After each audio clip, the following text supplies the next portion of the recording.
Hi, and a very warm welcome to Wellbeing Mission Control. I'm Greg Parry, your personal guide on a trip to, well, more well-being, greater happiness, better control over your life, perhaps even more success. And I thought the theme today should be a subject that concerns a lot of us, and it's how do you cope in the face of real challenges, difficulties, setbacks, and obstructions. And it's an interesting subject because if you check social media, as you probably do all the time, there's a huge amount of material telling us that we need to be prepared to get up and be strong, get back on our feet, keep fighting, keep struggling. That's great advice. The problem is that when you're facing real setbacks and challenges, you rarely have the physical energy, the emotional and the mental drive to just get back up on your feet and keep attacking the pathway to get closer to your goals. And that's why I wanted to mention this subject, because if you're going through a difficult time, it's really important that you make sure that you're not facing those struggles alone. Look, guys, we've evolved as a very closely connected species. We are socially dependent. And I know there's a lot of admiration for the lone hero character who tackles everything alone, who is independent, and yeah, it's wonderful. The reality is, I've never met anybody who's made it to the height of success alone. There is a huge pyramid of individuals beneath that particular effort that supported, helped, and encouraged along the way. None of us make it on our own. And the fact is that we're much more likely to achieve our success, our goals, fulfill our aspirations when we have the support of people around us. Let's just take a look at that for a moment. If you've got really good, close, trusted friends who will tell you the truth, who will be honest with you, who have your best interests at heart, that's a truly valuable gift to have in life. Perhaps you've got a relative, somebody you're close to, who really knows you and who encourages you, who aims to bring out the best in you. Perhaps you've got a manager, a really good experienced manager. All too rare, too thin on the ground. It's probably the selection process, like of training, but a really good manager who will help encourage and support you. Or perhaps you've got a mentor, but a really good one. I've been very privileged to meet some extraordinary people who give their time and experience. And let's not mistake the fact that these people were inevitably very tough on me. They wouldn't take any nonsense or excuses, but they wanted me to develop my potential, try to bring out the best in me.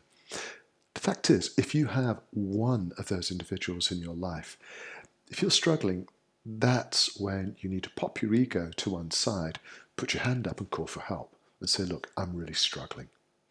Sometimes you get practical advice on how best to tackle the problems in front of you.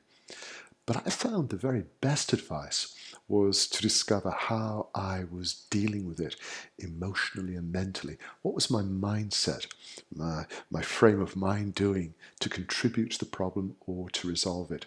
And that was often the deeper, more important lesson, because you can pick up the practical advice in most books on business. You know, the answers are not particularly difficult or elusive. But the more interesting exploration is when we look at our own attitudes and discover that maybe we are causing some of the difficulties ourselves. I want to draw this to a very simple conclusion. We don't do well in isolation. We didn't evolve to be very effective, very efficient when we're just on our own. Now, being on your own can have enormous advantages. You know, it's great to be able to have some time out for you to be able to reflect on how you're feeling, how you're thinking, what you're doing.